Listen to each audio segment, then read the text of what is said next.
Au milieu de tant de confusion et de mensonges dans sa vie, Anne n'aurait jamais imaginé que la plus grande vérité choquante était cachée juste sous son nez, là dans sa propre maison. C'était un après-midi ordinaire à l'hôpital. Anne attendait avec impatience dans la salle d'attente pendant que sa belle-mère, la chère Juliette, passait encore une journée d'examen et de physiothérapie. Soudain, un médecin inconnu s'approcha, attrapant le bras d'Anne avec un regard sérieux. Elle se demandait ce qu'il voulait, car le docteur René était le médecin principal de Juliette. Intriguée, Anne se recula, curieuse de savoir ce qui se passait. « Anne, je dois te parler », dit le médecin avec urgence, la regardant avec inquiétude. Anne sentit un serrement au cœur et décida d'écouter ce qu'il avait à dire. « Je m'appelle Julie », commença-t-il, révélant son histoire personnelle. Il raconta son enfance sans mère, élevée seulement par son père, qui la décrivait comme une méchante absente. Julie a grandi, s'est mariée avec Michel et a trouvé en Juliette, sa belle-mère, une figure maternelle aimante, même après l'accident de voiture qui l'a laissée en fauteuil roulant. Alors que Julie dévoilait son histoire, Anne se retrouva prise dans un tourbillon d'émotions. Cette révélation inattendue jetait une ombre sur ce qu'elle croyait connaître de sa propre famille. Que pouvait-il encore être caché derrière les apparences? En écoutant attentivement, Anne réalisa que sa vie était sur le point de changer à jamais.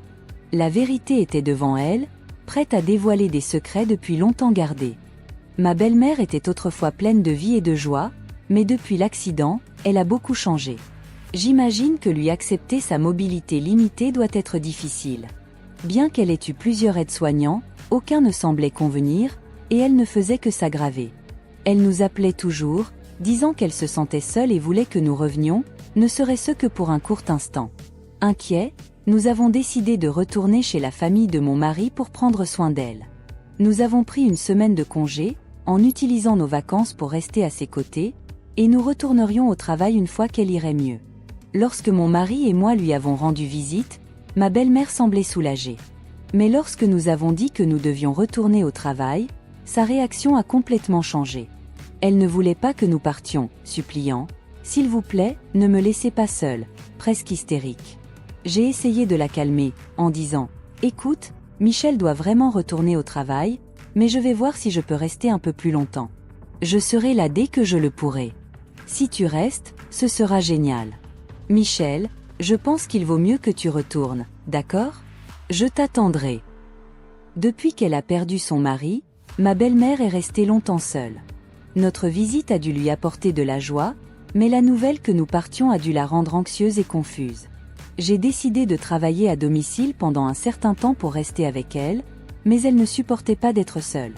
Même lorsque je travaillais à la maison, elle restait collée à moi tout le temps. Peu importe ce que je faisais, elle était toujours là, à m'observer. J'ai commencé à me sentir surveillée et cela a commencé à me déranger. Michel, d'autre part, rentrait chez lui les week-ends et prenait même quelques jours de congé en semaine pour aider à s'occuper d'elle. Bien qu'elle suivait toujours la physiothérapie, il n'y avait aucune amélioration dans son état, ce qui signifiait que je ne pouvais pas retourner au bureau. Nos vies personnelles étaient dominées par ses soins, ne laissant pas de temps pour nous deux. Cette année marque la 10e année de ce mode de vie. Elle a eu 65 ans et chaque année qui passe, sa dépendance à notre égard augmente. Mon mari, incapable de supporter cela, a réduit ses visites année après année.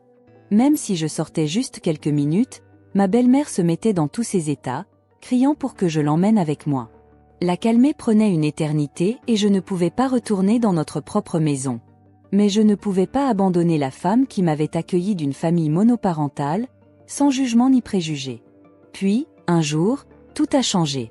Ce jour-là, ma belle-mère avait un rendez-vous de routine, comme d'habitude. Je l'ai accompagnée à l'hôpital. Le médecin de ma belle-mère était une femme dans la trentaine appelée Mia, qui s'occupait d'elle depuis 10 ans, et je lui faisais entièrement confiance. Après que ma belle-mère soit entrée dans la salle d'examen, je suis sortie pour prendre un appel de travail. Quand je suis revenue, environ 15 minutes plus tard, un jeune médecin m'a arrêtée. « Excusez-moi, vous êtes la fille de Celle, n'est-ce pas ?» Celle est le nom de ma belle-mère. Le médecin qui m'appelait par son nom était un jeune médecin, un peu plus jeune que moi. C'était Ryan, qui venait de se transférer dans cet hôpital. Il a mentionné qu'il travaillait dans le même service que le docteur Mia, qui était en charge de ma belle-mère. Surpris, j'ai répondu, oui, en fait je suis sa belle-fille. Mais que se passe-t-il? Eh bien, désolé pour l'approche soudaine. Vous avez un moment? Je dois discuter de quelque chose à propos de votre belle-mère. Bien sûr, à propos de ma belle-mère, que se passe-t-il? J'ai imaginé que sa consultation n'était probablement pas encore terminée, alors j'ai accepté. Le docteur Ryan avait l'air un peu soulagé et m'a conduit dans une petite salle privée, une salle de consultation pas loin des salles d'examen. Il m'a fait signe de m'asseoir sur une chaise à côté, et dès que je me suis installé, il s'est assis de l'autre côté d'une petite table, me regardant droit dans les yeux. Vous habitez actuellement avec celle chez elle pour prendre soin d'elle, n'est-ce pas? Ah, oui, c'est vrai. J'ai expliqué que depuis 10 ans je travaillais chez ma belle-mère tout en m'occupant d'elle. J'avais à peine le temps de sortir avec des amis, encore moins de passer du temps seul avec mon mari. Avec les besoins croissants de celle-ci, mon mari a commencé à éviter de rentrer à la maison. J'ai presque perdu tout mon temps personnel, alors je ne pouvais discuter des soins de ma belle-mère avec personne d'autre. Le docteur René a senti cela et m'a écouté attentivement, alors que je déversais toutes les frustrations que je rencontrais. Oh, désolé de me plaindre autant, ai-je dit. Ne vous inquiétez pas, tout va bien. 10 ans, a-t-il dit avec un sourire gentil, mais son visage a rapidement changé. Quelques instants plus tard, le docteur René m'a regardé sérieusement et a commencé à parler. Cependant, avant que ces paroles n'atteignent mes oreilles, un cri de panique de ma belle-mère a retenti. Le docteur René et moi avons couru vers la salle d'examen où elle se trouvait, et ce que nous avons vu était terrible. J'étais sans voix. Le docteur René a secoué la tête et a dit « Vous devez sortir de cette maison immédiatement. Éloignez-vous de votre belle-mère. » Ces paroles m'ont laissé stupéfaite, réprimant la colère qui montait en moi, j'ai acquiescé avec le docteur René. Je ne me suis pas adressé à ma belle-mère, mais je suis allé directement à la police. Bien que sceptiques quant à l'idée qu'ils m'écouteraient, ils ont promis d'envoyer quelqu'un pour enquêter. Alors, j'ai rapidement emballé mes affaires. L'image de ce que j'avais vu à l'hôpital continuait de hanter mon esprit. 1 heure plus tard, alors que j'étais toujours en train d'emballer, j'ai appelé mon mari pour tout expliquer. Tout le temps, je recevais d'innombrables appels et messages de ma belle-mère. Elle devait être inquiète, puisque je n'étais pas venue même après ses traitements, mais j'ai continué à ignorer ces appels et messages sans arrêt jusqu'à ce que j'ai fini d'emballer. Le soir, mon mari et la police sont arrivés, et c'est alors que j'ai enfin répondu à un appel de ma belle-mère.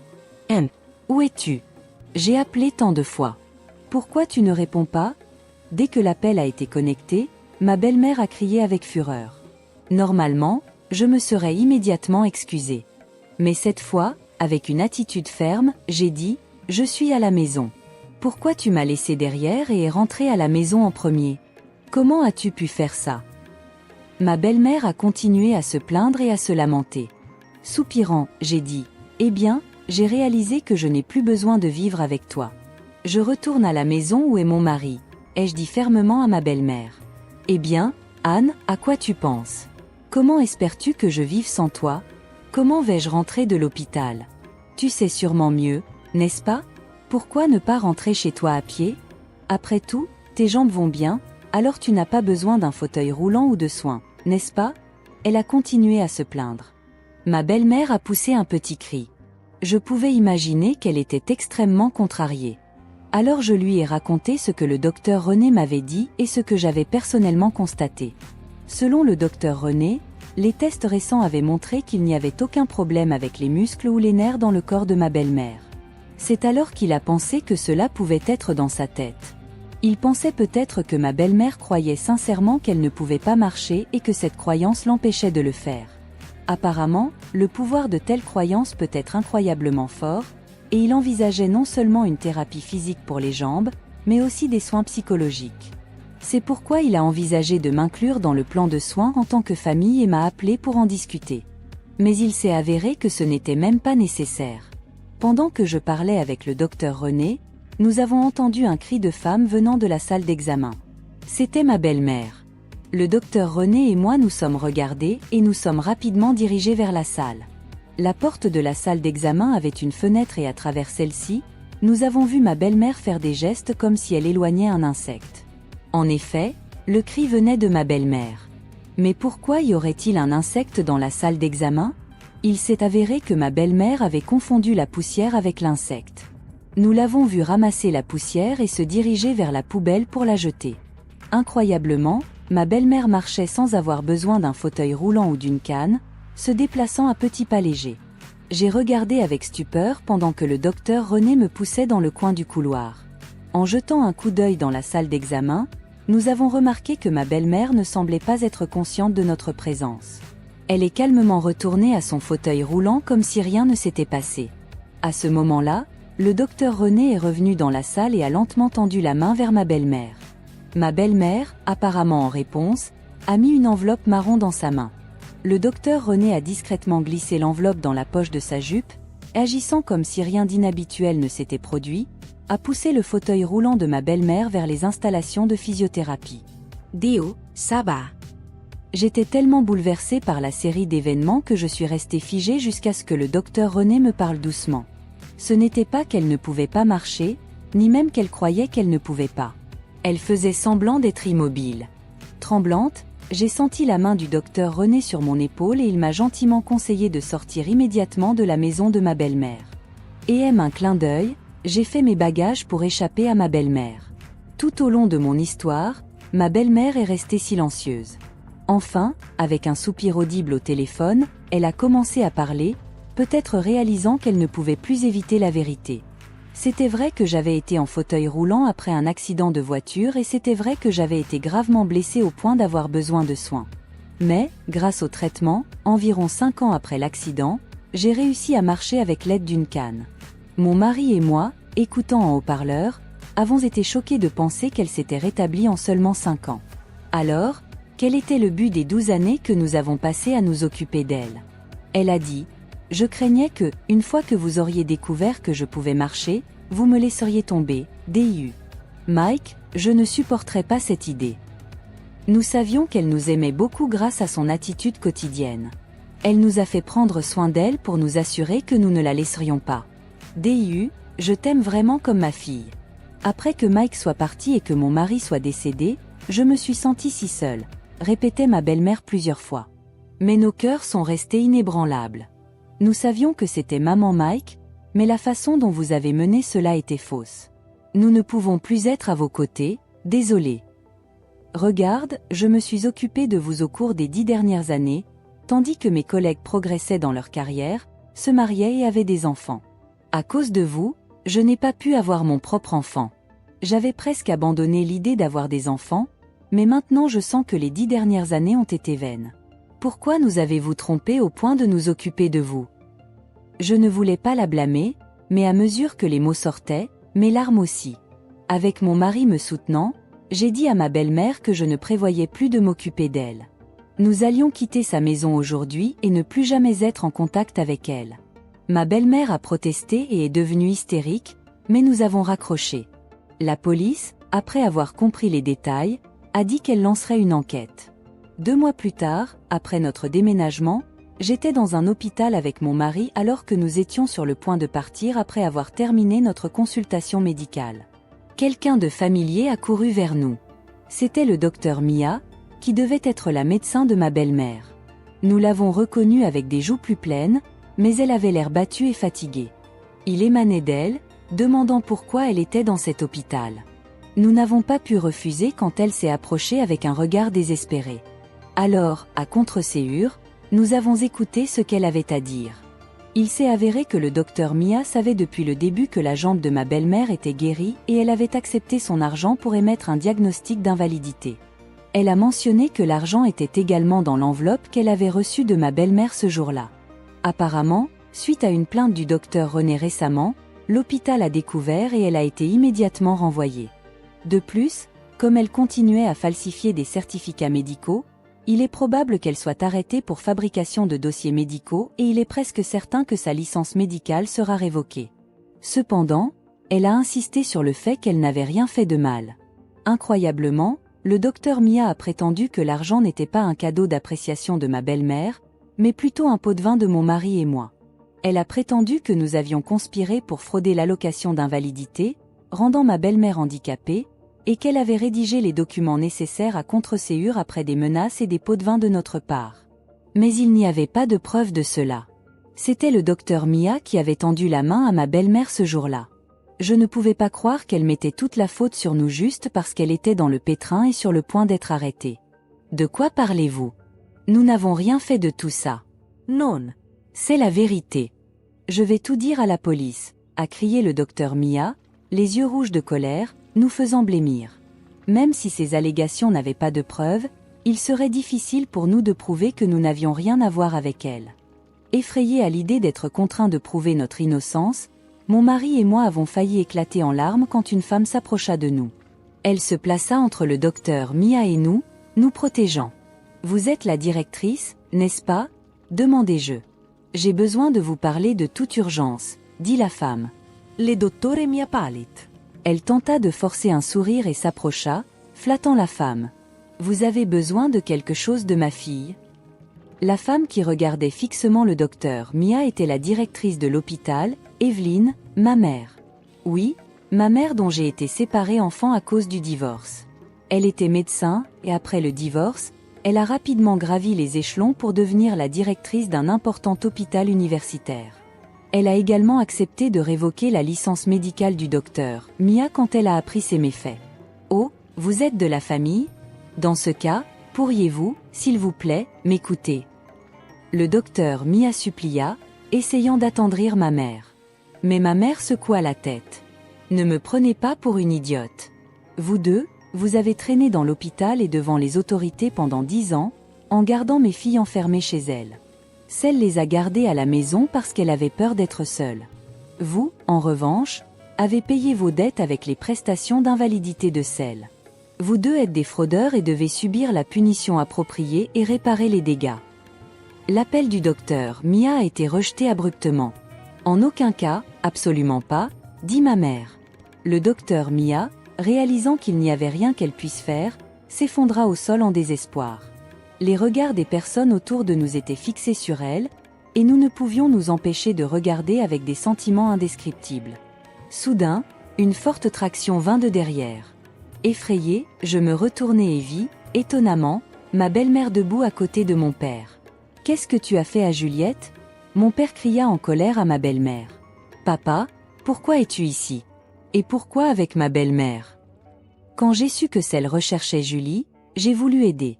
Vous avez déménagé sans me le dire. J'ai pensé que je vous trouverais si je suivais le docteur Mia. La raison pour laquelle je n'avais pas dit à mon père où nous étions n'était pas seulement à cause du lien familial entre ma belle-mère et lui. Depuis l'accident de voiture de celle-ci, j'avais demandé à mon père de s'occuper d'elle quand j'étais absente pour le travail. C'est pendant ces moments qu'ils sont devenus proches et ont commencé à sortir ensemble secrètement, sans que nous le sachions. J'ai découvert cela l'année dernière, quand j'ai vu mon père et ma belle-mère parler intimement quelquefois chez elle. Après être rentrée d'une promenade, j'ai soupçonné leur relation, et par conséquent, je ne suis pas partie avec mon père quand nous avons déménagé. La simple vue d'eux ensemble maintenant me donnait des frissons. Rends-nous Juliette. Je ne te laisserai pas l'emmener, Juliette. Michel, rentrons à la maison, mon père criait à ma mère, avec une intensité que je n'avais jamais vue auparavant. Ignorant l'appel de mon père, je dis « Ça suffit.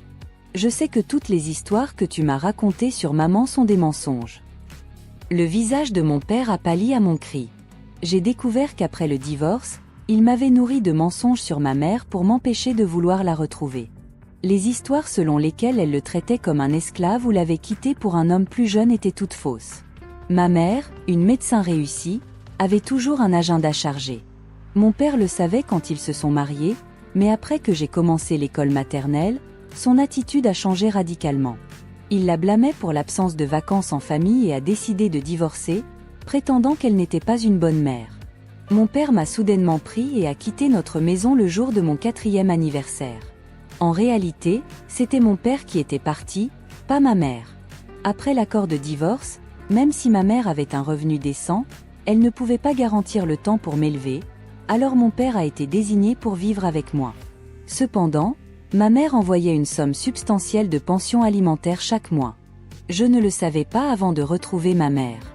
Même après être devenue une mère célibataire, mon père s'est assuré que je ne voudrais pas voir ma mère, la décrivant de manière négative avec des histoires fausses. Il semblait que ma mère voulait me voir, mais la plupart du temps elle était à l'étranger pour des formations ou des recherches.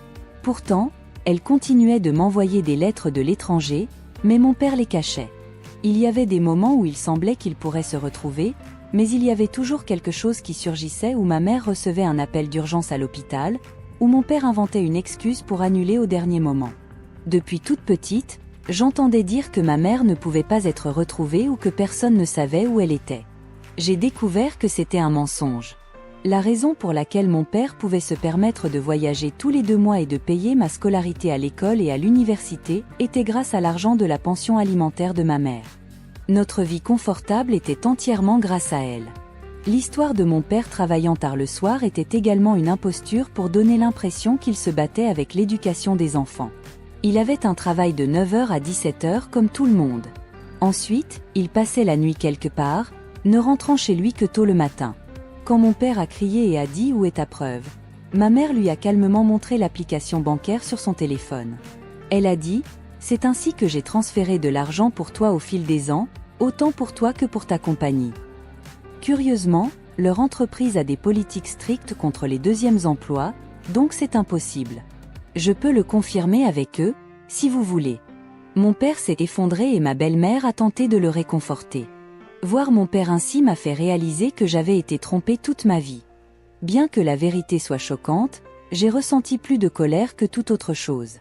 J'ai dit froidement merci pour tout, papa, mais il est temps de dire au revoir.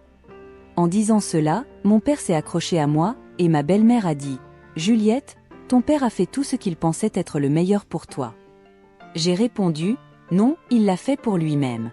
Il a menti sur le fait de lutter en tant que père célibataire, utilisant l'argent de ma mère, et il a menti à moi, à mon mari et à nous tous, essayant de nous retenir chez lui. Vous êtes tous deux parfaits l'un pour l'autre dans vos mensonges. S'il vous plaît, restez loin de nous. » Ma mère, sans excuse restante, et mon père et ma belle-mère, sans mots, sont restés silencieux. Ignorant leur visage stupéfait, nous sommes sortis de l'hôpital avec ma mère. Plus tard, le docteur Mia a été arrêté et a perdu sa licence médicale. Elle avait falsifié des documents médicaux à plusieurs reprises et a été condamnée à la prison. De plus, l'hôpital pour lequel elle travaillait l'assigne en justice pour diffamation. Ma belle-mère avait soudoyé le médecin pour un faux diagnostic, ce qui l'a amenée à rendre tout l'argent de la pension qu'elle avait reçu avec intérêt. Elle fait également face à des accusations de fraude, selon la police. Michel a dit qu'il avait coupé les liens avec elle, donc il ne se soucie pas de son avenir. J'essaie de ne pas m'en soucier non plus. En ce qui me concerne, j'ai réalisé que j'étais un peu dépendante de ma belle-mère. Se sentir trahi m'a entraînée dans une spirale mentale, alors j'ai vu un thérapeute à l'hôpital où travaille ma mère. En ce qui concerne les retrouvailles avec ma mère, alors que j'obtenais une référence dans mon ancien hôpital, le nom du médecin vers lequel j'ai été référée était le même que celui de ma mère. À ma grande surprise, c'était vraiment elle. Ma mère était sceptique en voyant un patient avec mon nom, mais pendant la consultation, elle a réalisé que c'était moi. Nos retrouvailles ne peuvent être décrites que comme miraculeuses. Je ne peux pas être soignée par ma mère en raison des règles de l'hôpital, mais elle me soutient en coulisses. Je suis retournée à mon emploi de bureau, poursuivant la thérapie. En rendant visite au docteur René, qui m'a informé de la vérité sur ma belle-mère, j'ai découvert qu'il et mon mari étaient de vieux amis du lycée. Maintenant, nous sortons souvent avec René, visitant notre lieu habituel, et tout semble comme dans le bon vieux temps. Il peut être difficile pour moi d'oublier comment j'ai été liée par ma belle-mère et mon père, mais mon mari, ma mère et le docteur René m'encouragent toujours à prendre les choses avec calme et à faire ce que je veux.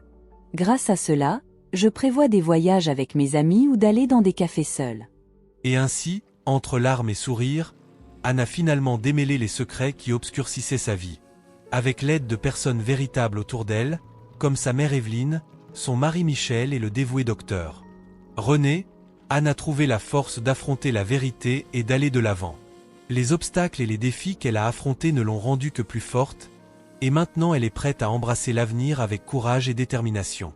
Si vous avez aimé cette histoire pleine d'émotions et de rebondissements, n'oubliez pas de laisser un like et de vous abonner à la chaîne Histoire de la vie pour ne manquer aucune de nos prochaines vidéos pleines d'aventures, de mystères et d'émotions. Ensemble, nous embarquerons dans plus de voyages passionnants et découvrirons les secrets que le destin nous réserve. L'évangile de Jean 3h16 est un passage qui encapsulait l'immense amour de Dieu pour l'humanité.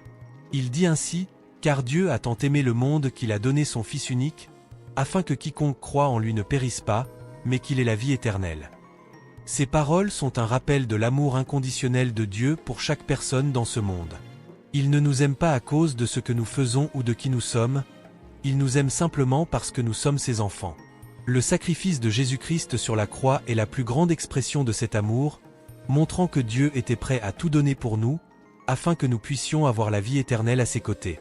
Accepter Jésus comme notre sauveur personnel signifie reconnaître cet amour et recevoir le don du salut qu'il nous offre. C'est une invitation à expérimenter la paix, la joie et l'espoir qui ne peuvent être trouvés qu'en lui. Que tous puissent ouvrir leur cœur à l'immense amour de Dieu et accepter Jésus comme le sauveur suffisant de leur vie.